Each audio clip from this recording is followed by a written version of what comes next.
Praise the lord పిల్లలు, welcome to beginner class. అందరు సిద్ధంగా ఉన్నారు కదా? మనం ప్రార్థనతో లెసన్ స్టార్ట్ చేసుకుందాం. అందరూ మోకరించి చేతులు జోడించి కళ్ళు మూసుకుని, పరిశుద్ధ దేవానికి స్తోత్రం చెల్లిస్తున్నామయ్యా. మీ సన్నిధి మా మధ్యలో ఉంచండి ప్రభా. చిన్న బిడ్డలతో మీరు మాట్లాడండి అయ్యా. ఈ లోకంలో వారు ఏ విధంగా జీవించాలో నీ రాజ్య వారసులవుటకు వారిని సిద్ధపరచమని యేసు పరిశుద్ధ నామంలో అడిగి వేడుకుంటున్నాం తండ్రి. ఈరోజు మనం 23rd లెసన్ చూసుకుందాం. ధనవంతుడు మరియు లాజరు. ఇంగ్లీష్లో the rich man and Lazarus. దీంట్లో కంటత వాక్యము హెబ్రీయులకు రాసిన పత్రిక 9వ అధ్యాయము 27వ వచనము. మనుషులు ఒక్కసారే మృతి పొందవలనని నియమింపబడెను, ఆ తరువాత తీర్పు జరుగును. ఇంగ్లీష్లో Hebrews 9th chapter 27th verse. Just as people are destined to die once and after that to face judgment. పిల్లలు, ఈ లోకంలో మనం కొన్ని దినాలు బ్రతికిన తర్వాత ఒకరోజు అందరూ మరణించవలసి ఉంది. అయితే మరణించిన తర్వాత జీవితం అసలైన జీవితం. అయితే మనం ఈ లోకంలో దేవుని యెడల భయభక్తులు కలిగి దైవిక జీవితం కలిగి ఉన్న యెడల మనము దేవుని రాజ్యం వెళ్తాము. ఒకవేళ ఆ విధంగా జీవించకుండా మన ఇష్టానుసారంగా జీవించిన యెడల మనము నరకానికి వెళ్తాము. అయితే ఈరోజు మనము కథలో ఇద్దరు మనుషులు వారి యొక్క జీవన విధానంను బట్టి ఒక వ్యక్తి దేవుని రాజ్యానికి, ఇంకొక వ్యక్తి నరకానికి వెళ్తారు. ఆ యొక్క సందర్భాన్ని మనం ఇప్పుడు ఈ లెసన్లో నేర్చుకుందాం. ఒక ధనవంతుడు ఉండేను. ఆ ధనవంతునికి మంచి ఊదా రంగు వస్త్రములు ధరించుకొని, సన్నపు నారపు వస్త్రములు ధరించుకొని ఉన్నాడు. అంటే ఒక ఖరీదైన వస్త్రాలు ధరించుకున్నాడు, రాయల్ డ్రెస్ వేసుకొని ఉన్నాడు. అతను ఇంకా ఈ లోకంలో బ్రతుకుతున్నప్పుడు చాలా సుఖపడుతూ ఉండేవాడు. అతను ఇంకా చూడండి, రకరకాలైన భోజనాలు తింటూ ఎంతో సంతోషంతో ఈ లోకంలో గడుపుతూ ఉండేవాడు. తనకున్న ధనమును బట్టి ఎంతో విలాసవంతమైన, ఇంకా ఖరీదైన, ఇంకా ఆడంబరమైన జీవితాన్ని ఆయన ఈ లోకంలో జీవిస్తూ ఉండేవాడు. అతనికి కూడా దేవుడంటే తెలుసు, కానీ ఆయన దేవుని ఇష్టానుసారంగా కాకుండా తన ఇష్టానుసారంగా తనకున్న డబ్బుతోని మంచిగా ఖరీదైన వస్త్రములు ధరించుకొని రకరకాలైన భోజనం తింటూ హాయిగా బహుగా సుఖపడుతూ ఈ లోకంలో అతను బ్రతుకుతూ ఉండేవాడు. ఇంకొక మనుష్యుడు ఉన్నాడు. అతని పేరు లాజరు. ఈ లాజరు దరిద్రుడు, ఆయన భిక్షం అనుకునేవాడు. ఇతను ధనవంతుడి యొక్క ఇంటి వాకిట పడి ఉండేవాడు. ఇతన్ని శరీరం అంతా కురుపులతోనే ఉండేవి, ఇంకా కుక్కలు కూడా ఆ కురుపులను నాకేవి. అంత భయంకరమైన అనుభవంలో ఆ లాజరు ఉండేవాడు. అతనికి ఎంతో ఆకలి అవుతూ ఉండేది. అతనికి కూడా దేవుని గురించి తెలుసు. అయితే అతనికి ఆ ధనవంతుడు ఎంతో రకరకాలైన భోజనము, చక్కటి భోజనం తినేవాడు కదా. అతన్ని బల్ల మీద నుంచి ఆ రొట్టె ముక్కలైనా కానీ తిని ఆకలి తీర్చుకోవాలనే ఆశ అతనిలో కలిగి ఉండేది. కానీ అతనికి ఆహారం కూడా దొరికేది కాదు. అతని మీద కనికరించేవారు ఎవరు లేరు, ఇంకా ఆదరించేవారు కూడా లేరు. ఆ విధంగానే భయంకరంగా ఆకలి అవుతూ ఉన్నప్పటికీ ఆహారం దొరకకుండా ఉన్న కారణం బట్టి, ఇంకా శరీరంలో ఉన్న గాయములు, కురుపులను బట్టి ఇంకా అతను దినదినము ఆయన అనారోగ్యం పాలైపోయి చివరికి అతను ఒకరోజు మరణించాడు. చూడండి, బహుశా మరణించిన ఈ లాజర్కి ఆయనకి సమాధి చేయడానికి ఎవరు కూడా లేకపోవచ్చు కదా. అతని యొక్క సమాధి కూడా ఎక్కడ చేశారో, ఎవరు చూశారో కూడా మనకు తెలియదు. అయినప్పటికీ అతని ఈ లోకంలో జీవించిన జీవితాన్ని బట్టి అతనిని దేవదూతలు వచ్చి అతన్ని అబ్రహాము రొమ్మున ఆనుకొనుటకు దేవుని యొక్క రాజ్యానికి తీసుకొని వెళ్తున్నారు. ఎంత ధన్యత కదా. ఈ లోకంలో ఉన్నప్పుడు అతను ఎంతో కష్టపడ్డాడు, బాధపడ్డాడు. కానీ ఆయన దేవుని రాజ్యంలో నెమ్మది పొందడానికి, ఆనందించడానికి, నిత్యము సంతోషంగా ఉండడానికి అతనికి దేవుని రాజ్యానికి తీసుకొని వెళ్తున్నారు. తర్వాత మనం ఇంకొక వైపు చూసినట్లయితే ధనవంతుడు ఉన్నాడు కదా. అతను సుఖపడుతూ హాయిగా గడుపుతూ ఈ లోకంలో ఉన్నాడు కదా. అతను కూడా కొన్ని దినములు అయిన తర్వాత చనిపోయాడు. చూడండి, చనిపోయినప్పుడు అతన్ని సమాధి కొరకు ఎంతో ఘనంగా సమాధి చేసి ఉండవచ్చు కదా. అతనికి ఎంతో డబ్బు ఆస్తి అంతస్తు ఉంది కాబట్టి అతని యొక్క సమాధి కార్యక్రమం కూడా ఘనంగా జరిగి ఉండొచ్చు. అయితే ఈ విధంగా అతను కూడా చనిపోయాడు. ఎవరైనా కానీ, దరిద్రులైనా కానీ, ధనవంతులైనా కానీ అందరూ కూడా ఒకరోజు మరణించాల్సిందే. అందరూ కూడా ఈ లోకాన్ని ఒకరోజు విడవవలసిందే. అయితే దాని తర్వాత ఏమైందో మనం ఇప్పుడు చూసాము. నేను ఇంతకుముందు చెప్పినట్లుగా మనం ఈ లోకంలో జీవిస్తున్న జీవితాన్ని బట్టి దేవుని యందు భయభక్తులు కలిగిన జీవితం లేదా మన ఇష్టానుసారమైన జీవితం కలిగి ఉంటే మనం మరణించిన తర్వాత నరకానికన్నా లేదన్నా పరలోకానికన్నా వెళ్తాము. అయితే ఈ ధనవంతుడు ఈ లోకంలో సుఖపడుతూ హాయిగా గడిపిన, తన ఇష్టానుసారంగా గడిపిన ఆ ధనవంతుడు చివరికి పాతాళంలో పడివేయబడతాడు. ఆ పాతాళంలో భయంకరమైన అగ్ని జ్వాలల్లో అతను యాతన వేదన పడుతూ ఉన్నాడు, ఎంతో కష్టపడుతూ ఉన్నాడు. అయితే అతనికి అటువైపున అబ్రహాము రొమ్మున లాజరు ఆనుకొని ఉన్నట్టు కనబడుతున్నప్పుడు అప్పుడు ఆ యొక్క ధనవంతుడు, తండ్రి అయిన అబ్రహామా నా మీద కనికరపడుము అని అతన్ని వేడుకుంటూ ఉంటాడు. ఇంకా ఏమని వేడుకుంటూ ఉన్నాడంటే, అబ్రహామా, తండ్రి అయిన అబ్రహామా, లాజర్ని ఇక్కడ పంపించి అతని యొక్క వేలుని నీటిలో ముంచి నా నోట్లో నా నాలుకను చల్లార్చమని అతన్ని పంపు అని అడుగుతాడు. అంటే లాజర్ని పంపి నా నాలుకని చల్లార్చండి, ఈ వేడికి నేను తట్టుకోలేకపోతున్నాను అని అతను అబ్రహాంని వేడుకుంటూ ఉన్నాడు. చూడండి, ఆ ధనవంతుడు ఈ లోకంలో ఉన్నప్పుడు ఎంతో సుఖంగా తన ఇష్టానుసారంగా హాయిగా తినుకుంటూ రకరకాలైన భోజనం చేస్తూ ఉన్నాడు. కానీ తన ఇంటి ముందలున్న దరిద్రుడైన లాజర్కి తినడానికి కొంచెం రొట్టె ముక్క కూడా ఇయ్యలేని పరిస్థితిలో ఇయ్యకుండా ఆ ధనవంతుడు ఉన్నాడు కదా. ఇప్పుడు ఆ వేదన ఏంటిదో అతనికి అర్థమవుతుంది. ఆ యొక్క పాతాళంలో, ఆ వేడిలో, అగ్ని జ్వాలలో, ఆ యాతనలో అతను తట్టుకోలేకపోతున్నాడు. అతను అబ్రహాంని వేడుకుంటూ ఉన్నాడు. అప్పుడు అబ్రహాము ఆ యొక్క ధనవంతునితోని ఏమని చెప్తున్నాడంటే, ఈ ధనవంతునితోని నీవు భూమి మీద ఉన్నప్పుడు నీకు ఇష్టానుసారంగా సుఖపడుతూ నీ కొరకు నువ్వు బ్రతికావు కదా. కానీ లాజర్ అయితే ఎంతో కష్టపడి అతను ఇప్పుడు నెమ్మది పొందుచున్నాడు, ఇప్పుడు దేవుని రాజ్యంలో అతను నెమ్మది పొందుచున్నాడు అని అబ్రహాము ఆ యొక్క ధనవంతునితోని చెప్తూ ఉన్నాడు. ఇంకా అబ్రహాం ఏం చెప్పాడంటే, ఒకవేళ మేము అక్కడికి రావాలనుకున్నా, నువ్వు ఇక్కడికి రావాలనుకున్నా అది కుదరదు. ఎందుకంటే వారికి వీరికి మధ్యలో ఒక అగాధం ఉంది, అక్కడ వారు ఇక్కడికి, ఇక్కడ వారు అక్కడికి దాటలేరు అని ఆ విషయము అబ్రహాము ఈ యొక్క ధనవంతునితోని చెప్తూ ఉన్నాడు. అట్లయితే ఈ ధనవంతుడు అబ్రహాంతోని ఒక విన్నపాన్ని, ఒక రిక్వెస్ట్ని చేస్తాడు. ఏంటంటే, తండ్రి అయిన అబ్రహామా, నేను ఎంతో వేదన పడుతున్నాను, ఎంతో యాతన పడుతున్నాను. నా వలే నా ఇంటి వారు ఈ విధంగా వేదన పడకుండా ఉండడానికి, ఇక్కడ చూడండి, ఆ యొక్క ధనవంతునికి 5 సహోదరులు ఉన్నారు, అతని ఇంటివారు. అయితే ఈ 5 సహోదరులు ఆ యొక్క ధనవంతుడిలాగా వేదన పడకుండా ఉండడానికి, యాతన, ఓ కష్టము, ఆ అగ్నిజ్వాలలో కాలే అనుభవము, ఆ అనుభవం రాకుండా ఉండడానికి వారి యొద్దకు లాజర్ని పంపండి అని అబ్రహాంతో అడుగుతాడు ఈ ధనవంతుడు.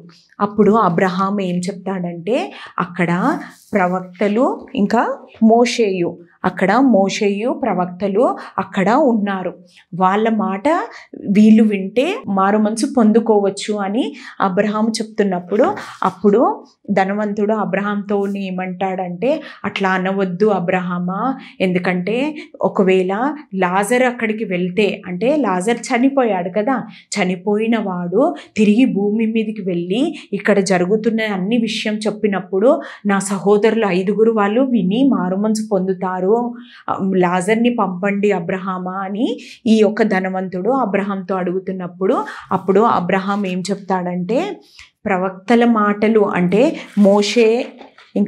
మోషేయు ఇంకా ప్రవక్తల యొక్క మాటలే వాళ్ళు వినకపోతే, చనిపోయి తిరిగి లేచి భూమి మీదకి వెళ్ళిన లాజర్ మాట కూడా వారు వినరు, వారు మారరు అని ఆ యొక్క ధనవంతునితోనే అబ్రహాం చెప్తాడు.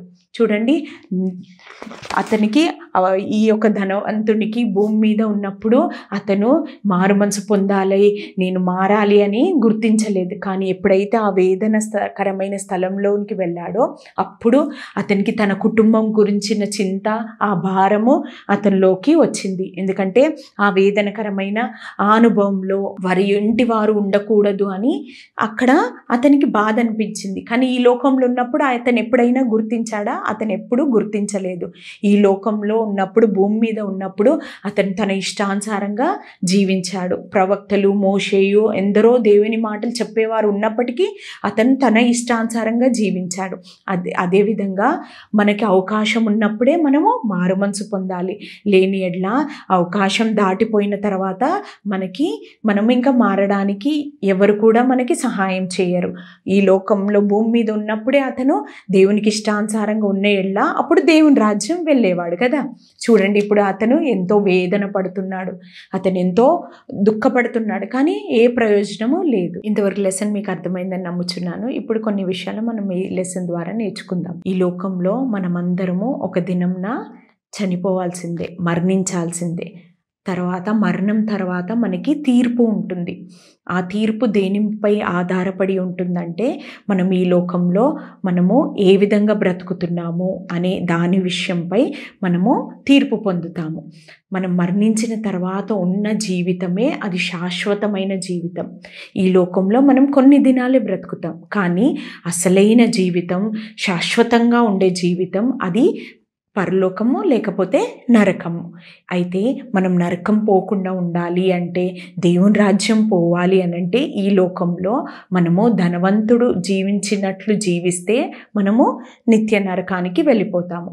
మనము లాజరు వలె ప్రభు కోసం కష్టపడుతూ ప్రభు బిడ్డలుగా మనము ఉన్న ఎడ్ల, క్రీస్తును వెంబడించేవారిగా, యేసయ్య యందు విశ్వాసం ఉంచేవారిగా ఉన్న ఎడ్ల మనము దేవుని రాజ్యంలో వెళ్తాము. మొట్టమొదటిగా ఆ యొక్క ధనవంతుడు ఈ లోకంలో ఉన్నప్పుడు అతను తన కోసమే బ్రతికాడు.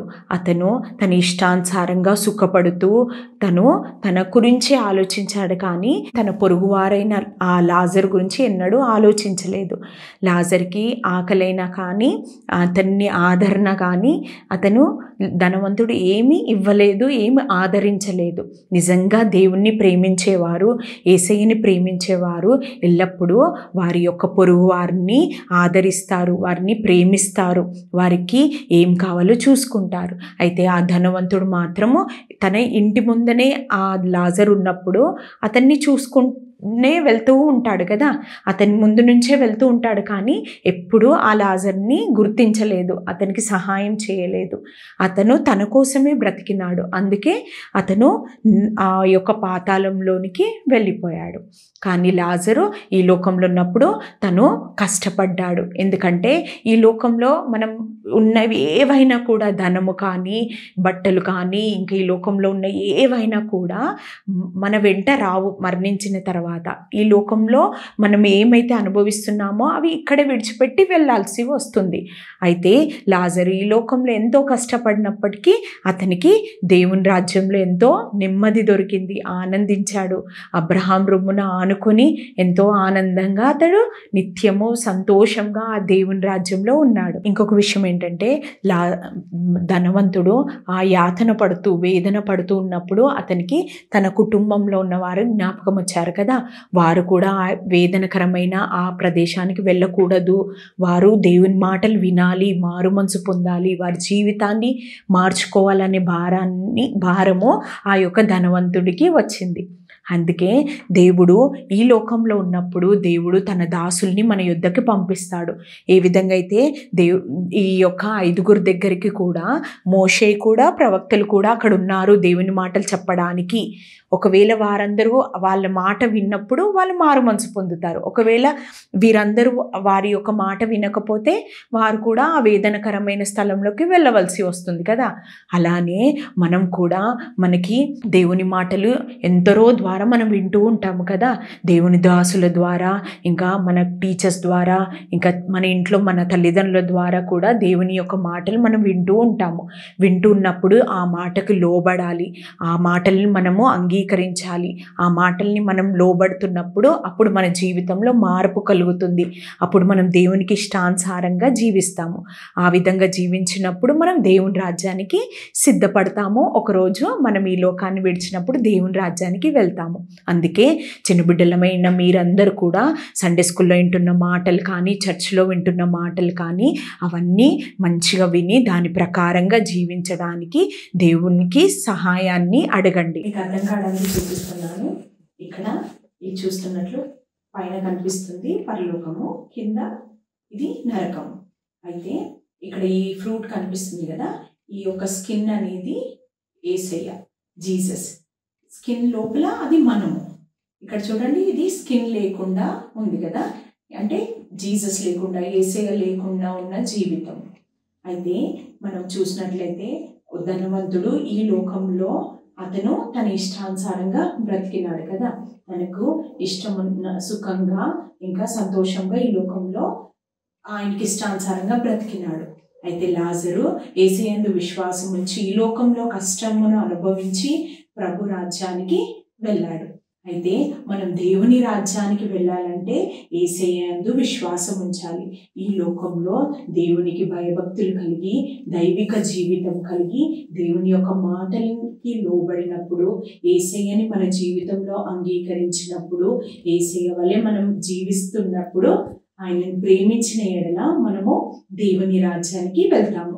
ఏ విధంగా అయితే లాజర్ని దేవదూతలు దేవుని రాజ్యానికి తీసుకొని వెళ్ళిపోయారు కదా, అదే విధంగా మనం ఈ లోకంలో బ్రతుకుతున్నప్పుడు కష్టమైనా కానీ, నష్టమైనా కానీ, ప్రభు కోసం మనం బ్రతికిన ఎడల, దేవుణ్ణి మనం అంగీకరించిన ఎడల మనము దేవుని రాజ్యం వెళ్తాము. కానీ మనం పాపం చేస్తూ మనకి ఇష్టానుసారంగా బ్రతికితే మనకి పాపంకు శిక్ష, అది నరకము. అయితే ఆ పాపం నుంచి మనం విడుదల కావాలి అంటే యేసయ్యని మన జీవితంలో అంగీకరించాలి, ఆయన యందు విశ్వాసం ఉంచాలి. ఆయన ఒక్కడే మన పాపం నుంచి విడిపించగలడు. ఆయనే మన పాపముల కొరకు శిలువలో మరణించాడు. ఆయన యొక్క రక్తంను బట్టి మన పాపము పరిశుద్ధపరచబడుతుంది, మనం పరిశుద్ధులుగా మార్చబడతాం. అయితే ఎప్పుడైతే యేసయ్యని మన జీవితంలో అంగీకరిస్తామో అప్పుడు మనము దేవుని రాజ్యం వెళ్తాం కదా. అయితే ఇక్కడ చూడండి, ఇక్కడ యేసు లేని జీవితం, ఈ లోకంలో ఎంత దేవుని మాటలు విన్నా కానీ యేసయ్యను అంగీకరించకుండా పాపం చేస్తూ ఇష్టానుసారంగా ధనవంతుడు ఎట్లయితే బ్రతికినాడో ఆ విధంగా బ్రతికిన ఎడల మనము ఎక్కడికి వెళ్తామంటే ఇక్కడ చూడండి మనం నరకానికి వెళ్ళిపోతాము. మనము దేవుని రాజ్యం కాదు, మన ఇష్టానుసారంగా పాపం చేస్తూ ఈ లోకంలో దేవుని మాటలు ఎందరు చెప్పినా కానీ లోబడకుండా మనకు నచ్చినట్లే మనం బ్రతికితే మనం నరకానికి వెళ్తాం. కానీ ఎప్పుడైతే యేసయ్య మాటలు దేవుని దాసుని ద్వారా సండే స్కూల్లో మన తల్లిదండ్రుల ద్వారా విన్నప్పుడు దాన్ని అంగీకరించి యేసయ్యను మన జీవితంలో అంగీకరించి మనం పాపం చేయకుండా కష్టమైన నష్టమైన ప్రభు కోసం బ్రతికినప్పుడు అప్పుడు మనం దేవుని యొక్క రాజ్యానికి వెళ్తాం. చూడండి, ఇక్కడ చూడండి, మనము దేవుని రాజ్యానికి వెళ్తాము. యేసయ్య కలిగిన వారు దేవుని రాజ్యానికి వెళ్తారు. యేసయ్య లేని వారు, యేసయ్యని అంగీకరించని వారు, ప్రేమించని వారు నరకానికి, నిత్య నాశనానికి వెళ్తారు. ఇక్కడ చూడండి పిల్లలు, మీరు కూడా దేవుని యొక్క రాజ్యానికి వెళ్ళే వారిగా సిద్ధపడాలి. దేవుని యొక్క మాటలు వింటున్నప్పుడు ఆ మాటలకి లోబడాలి. యేసయ్య మిమ్మల్ని ఎంతో ప్రేమిస్తున్నాడు కాబట్టి మీరు కూడా ఆయనను ప్రేమించి ఆయనలాగా ఈ లోకంలో అందరి ఎడల దయ కలిగి, ఇంకా అందరిని ఆదరించి అందరిని ప్రేమించే వారిగా, ఇంకా యేసయ్యని ఎంతో ప్రేమించే వారిగా, యేసయ్య మాటకు లోబడే వారిగా మీరు ఉన్నప్పుడు దేవుని రాజ్యానికి మీరు వెళ్తారు. ఈ లెసన్ యాక్టివిటీ ఏంటంటే, మీకు వర్క్షీట్లో ఒక క్వశ్చన్ ఇవ్వబడుతుంది. మీకు ఎవరికి నరకానికి వెళ్ళాలని ఉండదు కదా, మీకు అందరికీ పరలోక రాజ్యం వెళ్ళాలని ఆశ ఉంటుంది కదా. అయితే ఈ పరలోక రాజ్యానికి వెళ్ళాలంటే ఏం చేయాలో అది క్వశ్చన్ ఇవ్వబడుతుంది, దానికి మీరు ఆన్సర్ రాయాలి. దేవుని చిత్తం అయితే మళ్ళీ ఒక క్లాస్లో మనం ఇంకొక లెసన్లో కలుసుకుందాము. ఇప్పుడు ప్రార్థన ద్వారా ఈ క్లాస్ని ముగించుకుందాం. అందరూ మోకరించి చేతులు జోడించి కళ్ళు మూసుకుందాం. పరిశుద్ధ దేవానికి స్తోత్రం చెల్లిస్తున్నామయ్యా. మీ సన్నిధి మా మధ్య నుంచి ప్రభా ఇంతవరకు మీరు మాట్లాడిన విధానం బట్టి నీకు వందనాలు ప్రభా. అయ్యా, చిన్న బిడ్డల్ని మీ రాజ్య వారసులుగా మీరు సిద్ధపరచండి ప్రభా. ప్రభా, మిమ్మల్ని ఆనుకొని ప్రభా ఈ లోకంలో ఉన్నన్ని రోజులు మీ కొరకు బ్రతికే వారిగా ప్రభా, మీ కొరకు జీవించే బిడ్డలుగా ఈ దినాల్లో వారిని సిద్ధపరచమని యేసయ్య పరిశుద్ధ నామంలో అడిగి వేడుకుంటున్నాము తండ్రి. ఆమేన్.